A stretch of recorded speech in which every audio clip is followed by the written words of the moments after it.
Dadhood. Dadhood. Modern Dadhood podcast.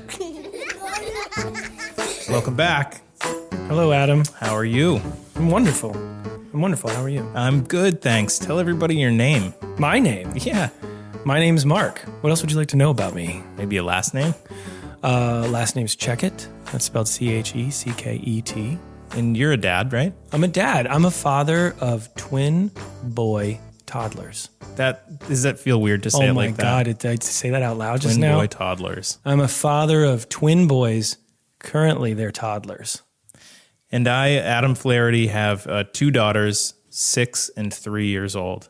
It's important to note that neither you nor I are experts in this stuff. We're just dads who love talking to other dads about things that we care about. Subscribe to the whole fake it till you make it kind of ideology, I think. I want to talk about that later.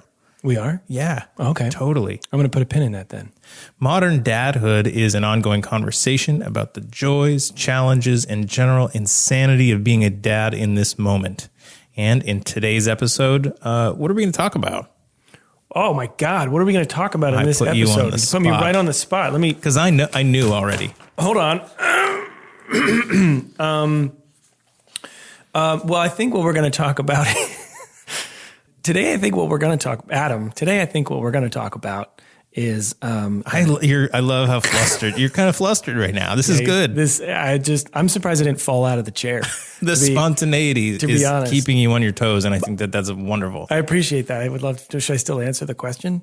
Yeah. Okay. I think we're talking about teaching our children how to create opportunities for themselves. So your boys are 2 years old. Roughly, yeah.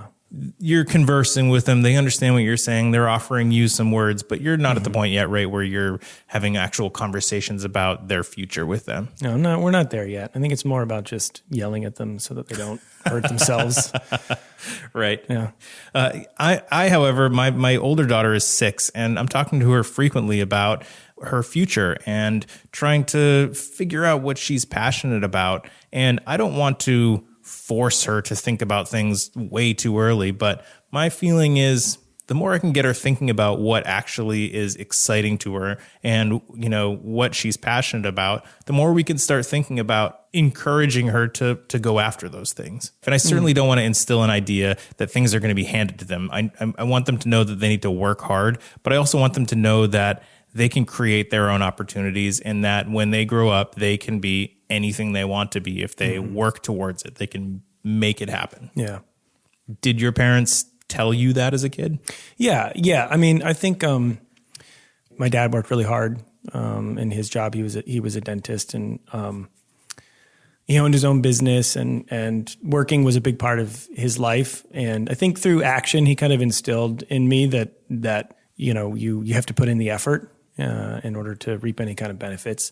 And I think the other thing too is like growing up, my parents were not overly like, you have to work hard and do this and be this and reach for this and whatever and so on. But they let me know that I wasn't going to get handed things. Like I had to show up. I guess in short, that's the way to put it. I knew that I had to show up in order to do. But I think they also kind of gave me the room to make decisions and make mistakes. And I knew that they were also always there for, guidance if I needed it. They were. What was the first thing that you remember wanting to do when you grew up, like as a kid? Oh man, we're reaching way back. Like, so for example, I remember thinking not that I wanted to be an astronaut, but the first thing I remember thinking about when I was told someday you're going to have to do a job and, have a career and you're going to be out of school and living in the real world. As a kid, I was like, what could I do? Like, what's the most inspiring, like exciting thing? I don't, it's funny that you asked me the question. I really can't pinpoint like any one particular thing. For a very long time when I was pretty small, I really liked drawing cartoons. Like I would copy, whatever book or like comic book that I had or cartoons on TV. I really loved that. And I remember learning that was actually a job. You could actually do that for real. And obviously I didn't pursue that, but I think that was probably the first thing. So you were destined to be an art director, really? Well, maybe. Maybe. in some ways. I certainly wasn't destined to be a cartoonist. I think even at that young age, I realized that being an astronaut, there was such a slim chance that was actually possible. And I wasn't motivated enough to actually make that happen. But what I did seriously think about for a while as a kid was I want to be a game show host. I want to be Marc Summers. Oh, Marc Summers. On Double Dare. That dude was cool, man. Because how much more fun does it get than being Marc Summers? Yeah. Oh, what a great show. I missed that show. Yeah, and at some point I realized that I don't perform well on camera. I don't like my voice. What are you doing here? I know. What the heck? But I'm better behind the camera.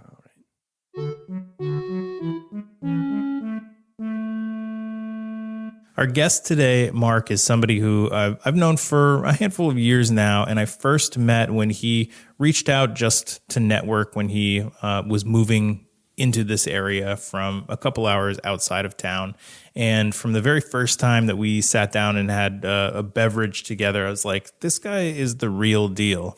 And within either the first or the second time that we got together, I learned a story about his past that is very inspiring and ties in really closely to this theme of paving your own way and working hard and making things happen, getting shit done. And I'm really excited to chat with my good friend, Peter Jude Ricciardi.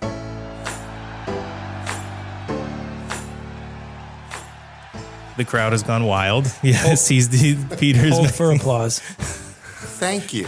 Why is it the case that people do this sound effect for loud audience cheering? Has a crowd ever actually sounded like one person whispering? Is that what it sounds like?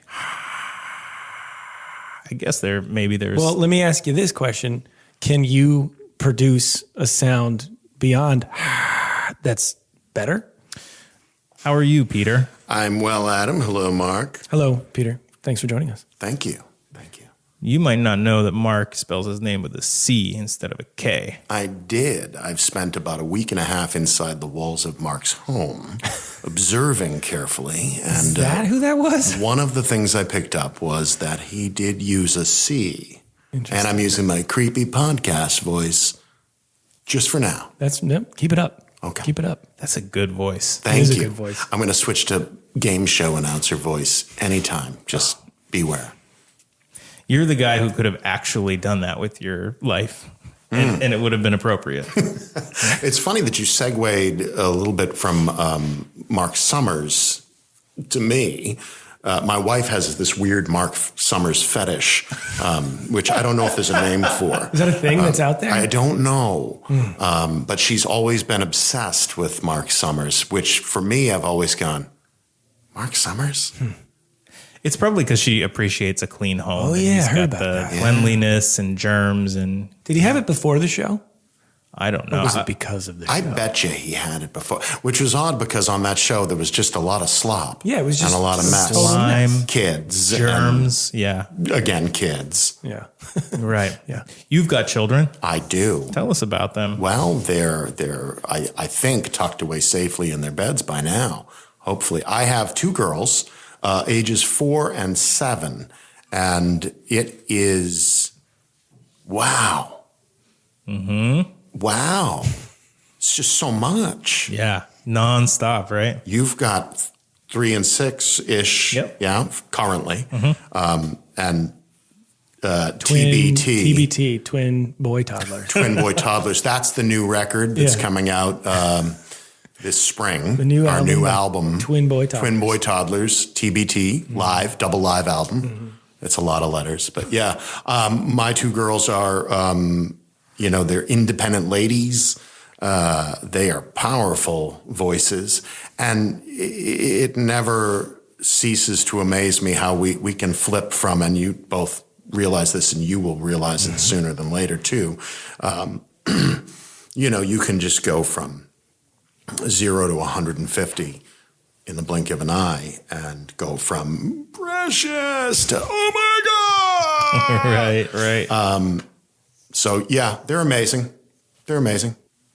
When we first met, you had just moved to town, and before I knew it, within 6 months, I feel like you were everywhere. You knew a Now lot he's of people. gone. You know more people than I do around here, and I've been in this area for years. Most of them hate me now. So, Well, I think that just the fact that you were out there networking so hard speaks to your personality and the idea of paving your way and making inroads and getting shit done. So, good job. thank you. I did. I think it comes in waves for everyone that you. Sometimes you have to go back. I mean, I'm in a phase now of going.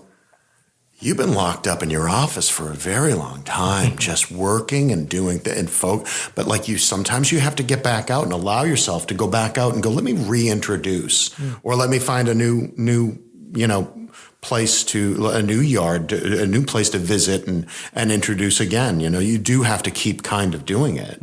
Well, as it pertains to creating opportunities for yourself, I learned a story about you that I've always admired and I've shared with other people, and I would love to hear you tell it without me teasing too much more of it. Yeah, no, it's okay. So I was, to compress or to give you a little context as to how this came about. I was born. I lived. I went to high school. Playing baseball wasn't getting it done. It just wasn't a passion for me at some point, and I was looking for more. And I decided, I'm gonna be in a rock and roll band. So let me, with no experience, figure that out and do it. So after I actually had successfully done that, I wanted to get into radio, and I had tried college, taken my book money, spent it on a tattoo up here in the fine state of New Hampshire, by the way, Nice. Good and went back to college for a semester, and I wanted to get into radio, so I was looking for ways to actively sort of find that space. The first thing that I talked to everybody I knew and got some advice to say, hey, why don't you go talk to this fella downtown? He works in Channel 7 building, and you could rap with him about it. And I said, sure. And with waist-length hair, locks and locks for days. Beautiful hair. Locks, gorgeous curls for days. I sat in the lobby of the Channel 7 building waiting to meet up with a buddy of mine on the third floor, and some fellow walked by, and he looked at me, and he was like, are you my 2 o'clock? And I said, yeah, yes, Obviously. I am. Lucky me, turned out to be the general manager of the traffic and weather and news network that was on the third floor. And he brought me up, interviewed me, and consequently hired me. I worked there for 5 years as the drive time producer and on-air traffic reporter. It was a super cool job. Loved it. Told him at the 5-year mark when I left, I wasn't your 2 o'clock. Sorry. Did you ever find out who he thought you were? No. It's kind of amazing that person didn't follow up, after missing their interview. Let's hope they don't. Let's just hope they don't. Yeah, that's the burning question right now for me. Where's that person? Where's the 2 o'clock? So derelict. Yeah. Who knows? Or so successful. He ended up being the guitarist for White Lion, and he never looked back. My God. I don't know. So what you're getting at, and what I'm supposed to get to, is looking for a job in radio. I got this job in radio. I was walking one day just outside of Boston, neighborhood where I lived, and I saw a sign on the door of a really nondescript, one-story, shitty brick building. And it was ABC, and it said Radio Disney. And I thought, I'm funny. I can do voices. Ha, ha, ha. Why don't I go in there and just see? So I did. And again, this was... I've never been quite super shy about just opening doors and going in and being like, hi, I'm here. Who are you? Perhaps because as a child, my parents did legitimately tie me to a tree in the yard. They didn't leave me out there for extended periods that I'm aware of, but they did. There are photos of me tied to a tree, like a tether in the yard, because I was a runner. So... Like the hyper hypo kid. There you go. Yeah, exactly. With that. People now might consider that some form of abuse. Totally. I think it depends on what kind of Or tree it supportive. was. Right. or supportive. Anyway, I went into the building and I basically just said, I don't know what's going on here, but I'm interested. I want to know how to be involved. And they said, what can you do? And I said, I don't know. What are you doing? And I said, I can hang drywall. They're building a room. I'll hang drywall. They said, sure. I had no idea how to hang drywall at all. It's like, hand me a hammer. And they're like, you mean a drill or a screwdriver? I was like, yes, one of those. Which end do I hold? And that parlayed from learning how to hang drywall terribly, I'm still bad at it, to wiring a studio, just basically taking direction and being told what to do, where to do it, and how to do it, to saying, when this is finished, I just want to come back and watch the action. I want to learn. And you've put in so much time for them that how could they possibly say no to that? Well, yeah, and this was at a time, this was in like 98 maybe, 97, 98, where you could still do that without, today, I don't think you could ever go into any corporate entity and be like, I'll just do whatever for whatever, don't care. There's rules. So that's how I started. There's rules, but there are different ways that you can cleverly go about making things like that happen. And Adam, there always will be.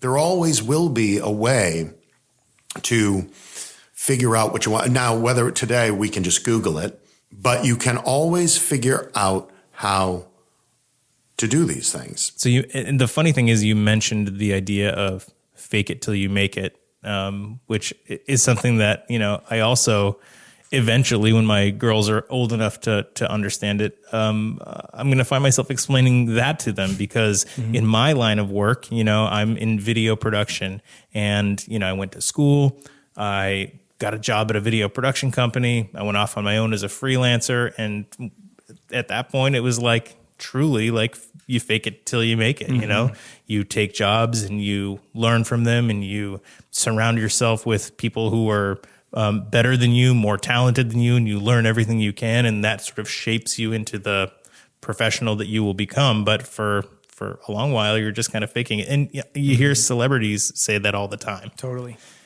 And if everybody is saying that, even the most successful of people, I mean, there's got to be something to it. There's got to be some truth to it. And you do, though, have to have some work ethic or passion to continue to do it. I mean, I remember what I did was hang around and I listened to radio ads being made and interviews and started to make suggestions as if I had, right to do so. But I did. And I had good ideas and I wasn't shy about sharing them. And I participated, which is, I think, the overall message is I participated. So I went from doing that stuff to copywriting and learning production and, voiceover and learning a little bit more about branding, a lot more about branding and digital media, and the whole works. 15 years at Disney gave me an opportunity, and this was as digital media and social media it hadn't really quite begun and then began. I got an opportunity to watch and learn how those things worked from ground level. So you walked in as off the street as somebody who was disheveled, somebody who was unqualified to hang drywall, reeking of cigarettes. Did you still have the long hair? I did. I did. Okay.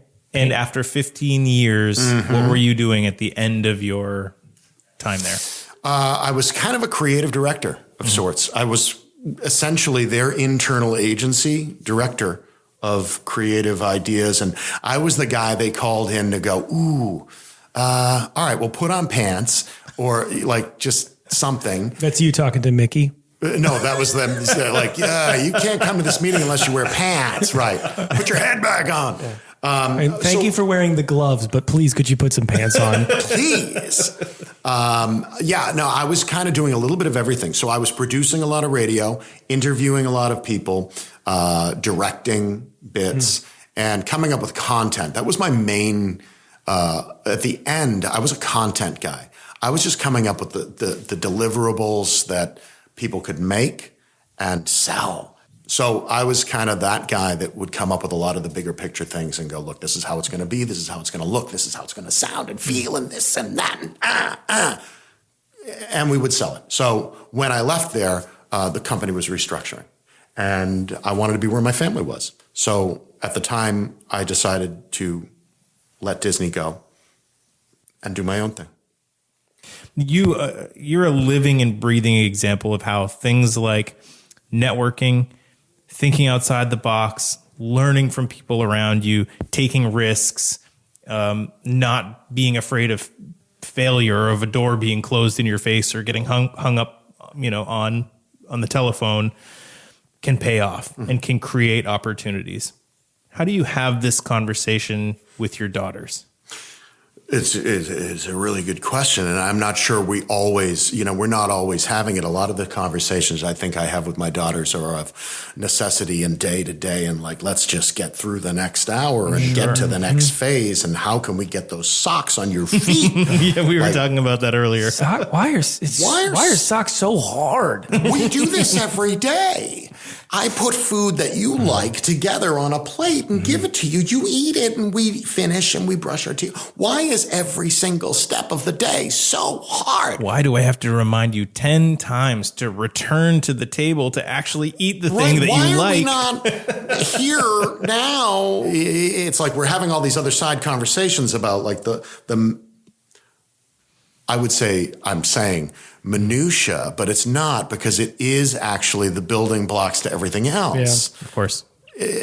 Tying your shoes and getting your freaking socks on. Keeping the socks. Keeping them Keeping on. the socks my kids are the best at, and I love them. They're so good at this, though. Everything is great if everything's great, it doesn't even matter. Up until the minute you've got 10 minutes, 10 minutes, 10 minutes. Thank you, 10 minutes, 10 minutes. That's 30 minutes so far of 10 minutes. And now we're late. And they'll get to the door and go, my underwear doesn't feel right. I'm like, now I don't want to make you go through the day with your underwear not feeling right. Right. But like we've been up for 2 hours. It hasn't felt right the entire time. And you're telling me now. My daughter's in kindergarten and I bring her to the bus stop every day, and she adores school and adores getting on the bus. And we were standing there at the bus stop, which is a 60-second walk from our house. And she said, oh, I really have to go to the bathroom. And I said, how are you not thinking of this before you left the house? Now we'll have to go. Either can you hold it because you're not far from school? And she was like, okay, yeah, I can hold it. But I can see she's like squirming, and I knew that she actually had to go. You're a terrible human. So I said, okay, well, we're going to walk back to the house. We will miss the bus. I'll drive you to school. It's not the end of the world. You're not in trouble, but I really need you to just be thinking about this before we leave the house. Consider if you have to go to the bathroom without me having to ask you. Do you really have that conversation? Because I feel terrible. Yeah. I mean, I would be like off my rails with that. Yeah. And like, my wife calls it Broadway arms when I get upset. You can't see me, but the Broadway arms don't come through on the podcast. But Peter's a tall guy, and your wingspan is. I'm not. Anybody more than 5'9" is tall. Let's all do Broadway arms for a second, and just when you're excited and passionate and trying to make a point. Yeah, I find, or just get some wind under your. Just get a little lift. Get a little lift there. A little lift. Yeah, Broadway arms. But that's the stuff that makes me go, are you kidding? Like, really? After all this, that's where we've come to? I'm slowly trying to explain to both my kids, but especially my 7-year-old, what it is I do. Oh, sorry, I'm going to pause you. Go ahead. Tell our listeners what it is that you do. Okay. I'm the owner and co-partner of Brandartica, the advertising anti-agency, which essentially we're an advertising agency. We just kind of are trying to approach that all aspects of advertising, design, branding, and strategy from a different viewpoint where we're just doing it from a little bit of a smaller scale team without too much bravado, without too much anything. We're just focusing on 3 people doing a lot of solid work. Very client to creative, communicative kind of style. They build a relationship with you, and you are not just the point of contact. You're the person who's doing the work. Perfectly said. So with my kids, they see these beers on occasion, and they'll be like, you made that. And yeah. And I'll show them, we made that, or we made that, or Daddy made those. When you see this thing at Disney, we helped make that. And they go, ah, they still don't know who Justin Timberlake is, which I go, oh, Really? okay, this sucks. It would be like cool if you did, but like, they know who Beyonce is. And I can go, well, I did this and that. You were giving us so many good hashtags for this podcast. I know, right? Oh my God. This episode's going to rise to the top. Try not to get sued. It's a little long. We'll work on it. We'll shorten it.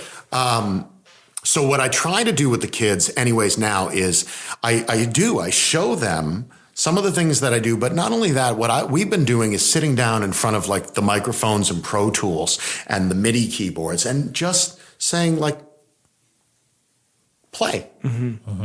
Play. Well, Daddy goes and opens 1 or 2 or 3 of those things he made. Yeah. The art that he designed. That art. Well, he drinks the art. Daddy drinks the art. Leave Daddy alone while he's having his Daddy's art. drinking art. Go away. Daddy's drinking his art. It's art o'clock right now, kids. So good. Leave it. Broadway arms. Don't forget them, Marc. They're important. I wrote it down. Yeah, write it down. Broadway I arms. wrote Broadway arms down. So tell what else are we I think bring me back to the planet. I think we're sort of there. I We're think there. it was We're just done, it was Peter. hearing your You blew it. very inspirational, Thanks truthfully, for nothing. very admirable story. Did you press record? Fuck. Damn it. Side note, that was like one of the funniest things for me, terrifying things at Disney. I interviewed Pete Docter, who directed Up. And I forget what hotel. I went into like the Brattle Hotel. Brattle Street Hotel. Awesome. I went to I know, am I saying too many brands or something? No, this is good. Hashtag too many brands. I went in and I got this opportunity to interview Pete Docter. And I went in and I interviewed him for 30 minutes and it went smashing. I never pressed record. No, and at the end, he's like, is that thing supposed to be blinking red? And I was like, no, it's supposed to be just solid red. And he's like, so it should have been solid red the whole time. And I'm like, totally. Yeah. Well, see you later. And he was like, exit. right. And I was like, so kind of can't go back without it. I don't suppose you have another 30 minutes, sir. It's been a total pleasure having you here. Thanks for sharing your inspirational story and, a little bit of your home life with us. I wish you nothing but success in Brandartica. I think it's really exciting. And it's just very obvious to me how much you adore your girls and love being a dad and a family man. So you just posted some really nice family portraits. Thank you. And, I will say on that side, Adam, we all are blessed with just having this life where we get to do cool stuff. We get to make shit. And we've got these kids who, whether or not we're having the conversations with them, they're learning from us. And the biggest thing to me, and I leave it at this, is that when I was a kid, I never quite understood what my dad did. He worked in numbers, he worked at the Defense Department, and I didn't know what he did. And I know this, he hated it. It fucking drained him. He hated that. And I look at us and go, we are so lucky to work in an industry that we enjoy and do things that we like. And I think that whether or not we have the conversation with our kids directly or intentionally about carving their own path, they're seeing how we live. That's right.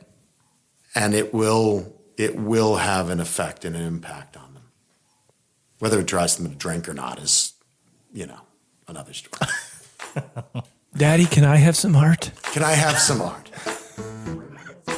So that brings us to the end of another episode of Modern Dadhood. You can find us at moderndadhood.com, where you can listen to episodes, or you can find us wherever you listen to your podcasts. If you could please subscribe, if you could rate, if you could give us an Apple Podcast review, and probably most importantly, just tell your dad friends if you're liking what you're hearing. Adam, can I say thank you for listening? Yeah, Can I say that part? Yeah, go for it. Thank you for listening. Was that good? It was fine. Thank you for listening. That was better. Yes.